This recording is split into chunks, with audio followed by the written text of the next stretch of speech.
سلام، شینوس هستم. به سری آموزش‌های 0 تا 100 خرید به روش مولر من خوش اومدین. امروز آموزش آستین مولر رو داریم. توی 2 قسمت تهیه شده. یکی از بهترین الگوهاست. ایستایی خیلی خوبی داره. برای همه لباس‌ها میتونید استفاده کنین، مخصوصا برای لباس‌های مثل لباس مجلسی، لباس‌های مجلسی و یا انواع کت‌ها خیلی خوب قرار میگیره. این آموزش توی 2 قسمت تهیه شده. همین اول ویدیو اگر این سری آموزش ها رو دوست دارین حتما ویدیومون رو لایک کنین. بریم که این آموزش رو با هم دیگه ببینیم.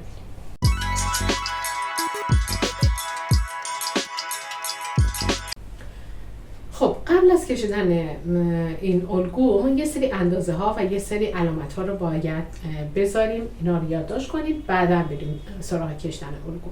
اندازه هایی که خب یه سری اندازه هایی بود که من توی آموزش اندازه‌گیری هم گفتم. حالا قد آستین، دور مچ، دور بازو. قد آستین که همینطوری که حالا میدونید خودتون احتمالاً، آستین یه مقدار دستتون یه مقدار حالت انحنا داشته باشه. متر رو از روی نوک سرشونه میزنین، از روی آرج رد میشه و تا پایین این استخوان مچ رو اندازه میگیرین. برای دور بازو هم شما این باز دستی کم حالت انحنا داره.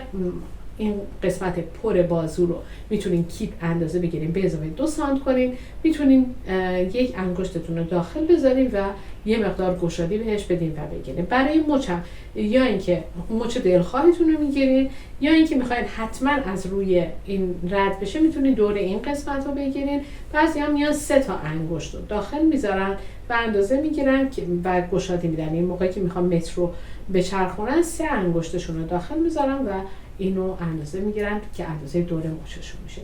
این اندازه رو داریم. یه سری اندازه ها هم از روی الگومون در میاریم. حالا اینجا من به شما نشون میدم. ببینید این اندازه‌ای که گفتم میخوایم: قد آستین، دور بازو، دور مچ، مجموع ارتفاع حلقه جلو و پشت که الان آموزش میدم، مجموع گشادی حلقه جلو و پشت و گشادی کف حلقه. خب حالا اینا رو می‌ریم اینجا ببینیم. حالا می‌خوایم ارتفاع حلقه جلو و پشت رو اندازه بزنیم. ببینید سرشونه هامون که ما وقتی کشیدیم سرشونه ها اصلاح شد، قسمت پشت رفت بالاتر، قسمت جلو اومد پایین‌تر. حالا وقتی که می‌خوایم اندازه بگیریم از همون جایی که سرشونه رو اصلاح کردیم برای قسمت پشت تا قسمت پایین، یعنی به صورت یه خط صاف باید اندازه بگیریم. چیزی که هست اینه که روی قسمت پشت ما یه دونه پنس داریم. این مقدار پنس رو یا شما اندازه میگیریم مجموع این 1.5 پنس رو ازش کم میکنین، یا اینکه میخواین مثلا راحت تر اندازه بگیریم میتونین اینو با یه قیچی، اینو یه قیچی بزنین از سرشونه تا اینجا، پنس رو ببندین، بعد این دور تا دور رو اندازه بگیرین. حالا من همین حالت اندازه میگیرم و بعدش اون 1.5 رو کم میکنم. برای ارتفاع قسمت پشت ببینید ما اون گونیه رو به این حالت میتونیم بذاریم تا جایی که میاد روی این خط. این میشه قسمت پشت. این خط ببینید حالا میتونم با سبز بکشم. این خط رو صاف اندازه میزنیم. این میشه ارتفاع قسمت پشت منهای این 1.5. برای قسمت جلو به صورت کج اندازه میزنیم، یعنی از این نقطه سرشونه تا نقطه 12 به صورت کج اندازه گرفته میشه. ببینیم به این حالت این خط میشه. این خط رو اندازه میزنیم، این خط سبز رو. مجموع این دوتا میشه مجموع ارتفاع حلقه رو یادداشت میکنیم. حالا میریم مجموع گشادی حلقه رو اندازه بگیریم. برای مجموع گشادی حلقه ما متر رو به حالت ایستاده میذاریم، همین حلقه رو اندازه میگیریم و حلقه جلو رو به این حالت اندازه میزنیم. متر حالت ایستاده باشه چون اندازتون اشتباه میشه اگر ایستاده نباشه. این قسمت و این قسمت، جمع این قسمت رو با هم اندازه میگیریم. فقط اینم عین همون این مقدار پنس باید ازش کم بشه. این اندازه رو یادداشت میکنین و اینجا مینویسین. خب یک اندازه دیگه هم که ما میخوایم گشاده کف حلقه است. گشاده کف حلقه رو ما تو جدول داشتیم. اگر اون اندازه رو نداشتین میتونین از روی الگو این فاصله و این فاصله رو با هم جمع بزنین. فاصله 10 تا 11 یعنی همین زیر حلقه رو از این خط تا اینجا 10 تا 11 به اضافه 11 تا 12 که میشه کلا جمعش رو هم دیگه میشه 12 سانتی. گشادی کف حلقمون هم توی جدول اگر پیدا کنین همون 12 سانته. ببینین الان اینجا 8 سانت و اینجا هم 4 سانت، روی هم 12 سانت. این میشه گشادی کف حلقمون. اینا رو یادداشت میکنیم. ما اندازه ها رو به صورت یه جدول به این حالت داریم. قد آستین رو داریم که حالا این اندازه یکی دیگه 1/2 نمیخواد. 58 دور بازو 30، دور مچ 24، ارتفاع حلقه جلو پشت 36، گشادی حلقه جلو پشت 42 و گشادی کف حلقه 12. برای قد آستین 1/2 نمیخواد. دور بازو 1/2، دور مچ 1/2، ارتفاع حلقه هم 1/2 و گشادی حلقه هم 1/2. گشادی کف حلقه 1/4 و 1/5 رو میخوایم. اینا رو هم اینجا یادداشت میکنیم. این جدولمون به این صورت کامل میشه. خب حالا ما از این اندازه ها گشادی کف حلقه که 1/4 داریم 3، از این اندازه میخوایم استفاده کنیم و اینو روی الگوی اصلیمون علامت بزنیم که بعداً برای دور آستینمون میخوایم. خب ببینید 1/4 گشادی کف حلقه رو از نقطه 12 زیر حلقه جلو ما این 3 سانت رو میریم بالا و یه علامت میزنیم. این میشه نقطه ای جلو. اینو روی جلو و پشت ما باید این 2 تا نقطه رو علامت بزنیم. از نقطه 12 میریم بالا 3 سانت اینجا میشه نقطه ای جلو. حالا توی قسمت پشت این اندازه میشه همون نقطه 21. الان اینجا نقطه 21 همون ای پشته. حالا خیلی هم می نویسن AEH ولی ما همون AE پشت می نویسیم. AE جلو و AE پشت. حالا میریم سراغ کشیدن آستین. خب حالا میخوایم آستین رو بکشیم. اندازه هم کنار دستمون میذاریم. از گوشه سمت چپ کاغذ شروع میکنیم. یه خط صاف میکشیم. نقطه بالاشو میذارم نقطه 1. حالا از نقطه 1 باید به اندازه 1/5 گشادی کف حلقه به اضافه 1 سانت بیایم پایین. ببینید بعضی جاها حالا آموزش هایی که دادن به اضافه نیم گفتن، اونم درسته، ولی معمولا دور بازو توی آستین موله یه مقدار تنگتر در میاد. اگر این عدد بزرگتر باشه یعنی به اضافه 1 بکنید یه مقدار دور بازوش متعادل تر میشه. شما میتونین تا 1.5 حتی تو بازوهای خیلی چاق تا به اضافه 2 هم بکنین. الان اینجا به طور معمول من میگم گشادی کف حلقه 1/5 گشادی کف حلقه به اضافه 1 سانت. الان اینجا 2/4 به اضافه 1 3/4 ما میایم پایین. ببینید الان اینجا 3/4 اینجا میشه. این میشه نقطه 2. حالا از نقطه 1 به اندازه از نقطه 1 به اندازه نصف ارتفاع حلقه میایم پایین. ارتفاع حلقه 36 بود، نصف 16. نصف ارتفاع حلقه میایم پایین میشه نقطه 3. علامت میزنیم اینجا 18 سانت.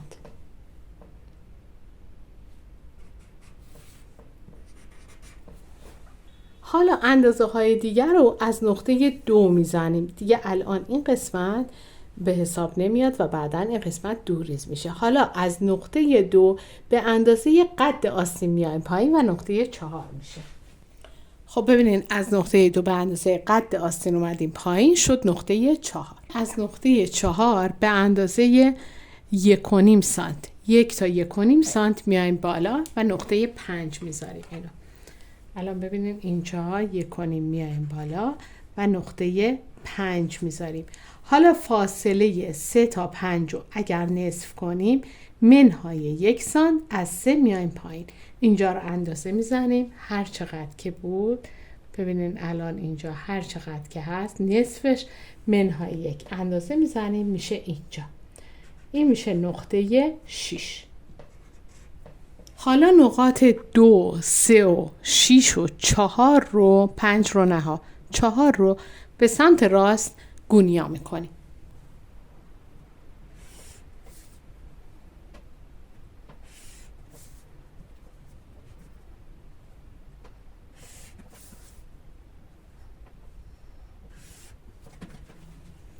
از نقطه 3 به اندازه 1/4 گشادی کف حلقه که اینجا 3 سانت بود میریم بالا و نقطه A نامگذاری میکنیم. یعنی 3 سانت از نقطه 3 میریم بالا نقطه A میذاریم.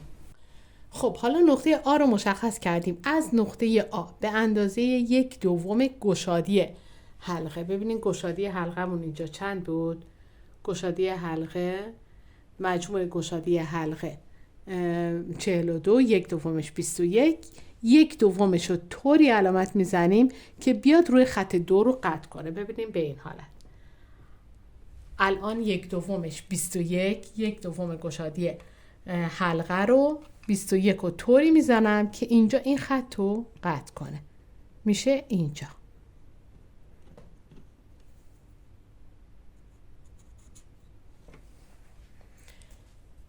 این میشه نقطه 7. به حالت خدچین به این وصل میکنم که شما ببینید. حالا خدچینشم با سبز کم رنگ میکشم که با الگومون قاطی نشه. این میشه نقطه 7 ما. نقطه 7 رو به سمت پایین گونیا میکنیم تا این دوتا خط، این خط و این خط، نقطه 8 و 9 به دست میاد.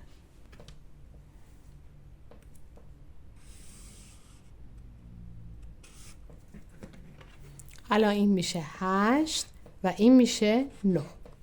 حالا قبل از کشیدن بقیه مراحل من بهتون بگم که این فاصله از اینجا تا اینجا معمولا این پهنای بازو تا حدودی با این مشخص میشه. ما نمیتونیم کل دور بازو رو اینجا علامت بزنیم.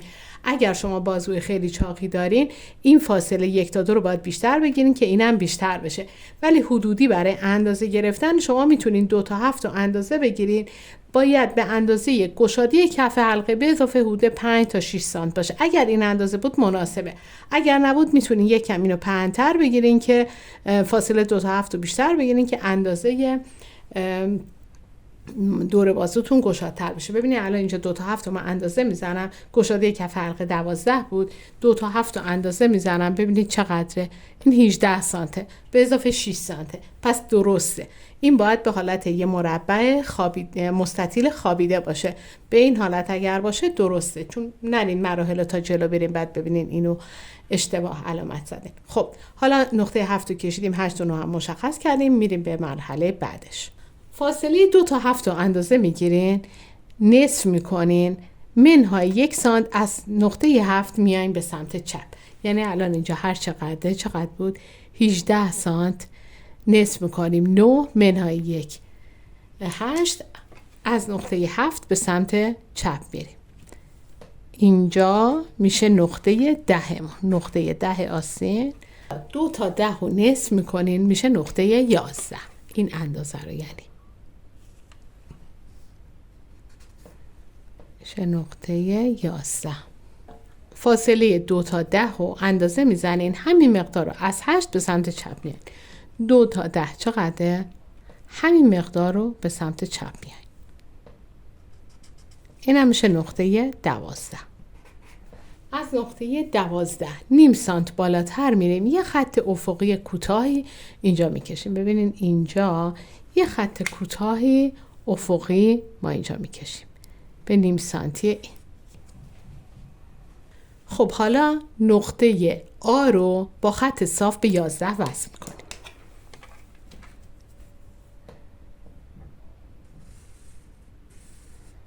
این خط رو نصف میکنیم، میذاریمش 13. از نقطه 7 هم 1/4 گشادی کف حلقه به اضافه 1 سانت میاییم پایین، میذاریم 14. 1/4 گشادی کف حلقه 3 سانت به اضافه 1 سانت 4 سانت میاییم پایین، اینو میذاریم 14. حالا نقطه 10 رو با خط صاف به 13 و 14 وصل میکنیم.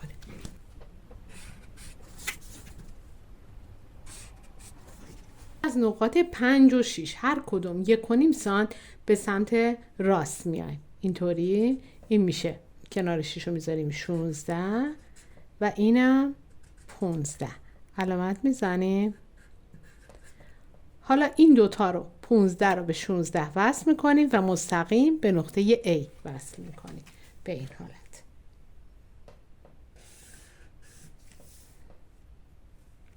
اینم به A. از این ورم 1 سانت از نقطه 9 به سمت چپ میایم و نقطه 17 علامت میذاریم. از نقطه 15 نصف دور مچو طوری علامت میزنیم که روی خط 4 بخوابه.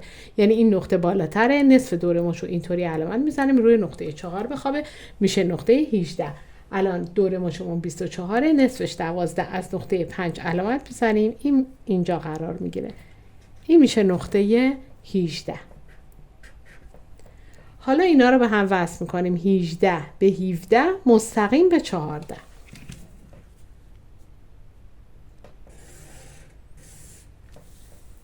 مستقیم به 14.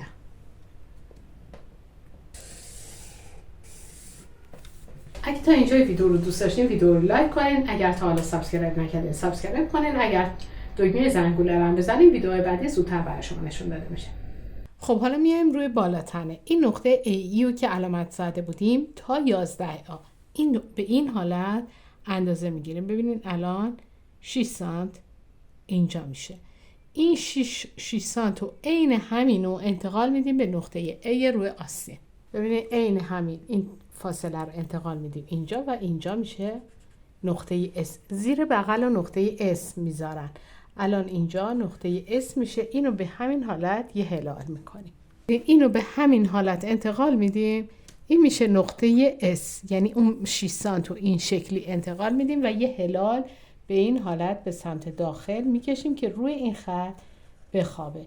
این جایی که انتهاشه نقطه S میذاریم. نقطه S نقطه زیر بغل، توی قسمت های دیگه هم توی خود بالاتنم S نامگذاری میشه. این هلال رو ما به این حالت میکشیم، اینو انتقال دادیم، نقطه S شد نقطه انتهاییش. حالا 3 تا S رو اندازه میزنیم، هر مقداری بود. دوباره از 16 هم همین مقدار میایم، از 15 هم همین مقدار میایم و اینا رو با خطچین به هم دیگه وصل میکنیم. این اینجا به هم دیگه وصل میشه. میخوایم کلگی آستین رو بکشیم. برای این کار فاصله 13 تا 10 نصف میکنیم. این فاصله 10 تا 14 هم نصف میکنیم. از هر کدوم از اینا 1 سانت میریم بالا و اینو به صورت یه هلال به این حالت میکشیم. یعنی از 13 به 10 وصل میکنیم به این نقطه بالای 1 سانت و اینجا هم همینطور 1 سانت بالای این میریم. فاصله 10 تا 14 رو اینجا هم هلال میکنیم به این حالت. نقطه 14 هم به 12 با یه خط صاف وصل میکنیم.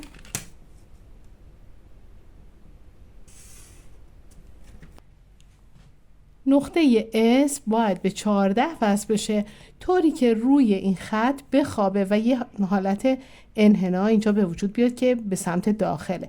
یعنی الان این S ببینین روی نیم سانتی که بالای خط 12 هست کشیده شده.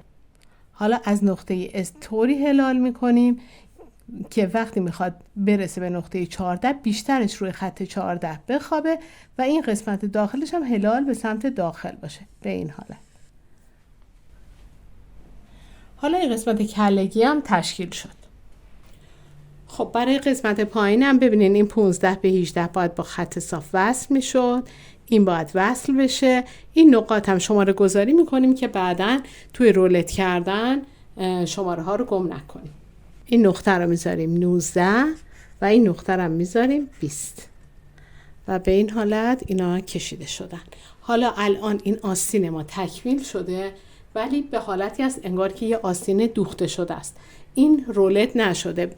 این قسمتش کپی میشه، دوباره باید برگرده به این قسمت و این قسمت هم کپی بشه به این قسمت. رولت کردنش و یه سری از کنترل‌هایی که باید روش انجام بشه تا آماده بشه برای برش زدن توی قسمت بعدی من به شما میگم.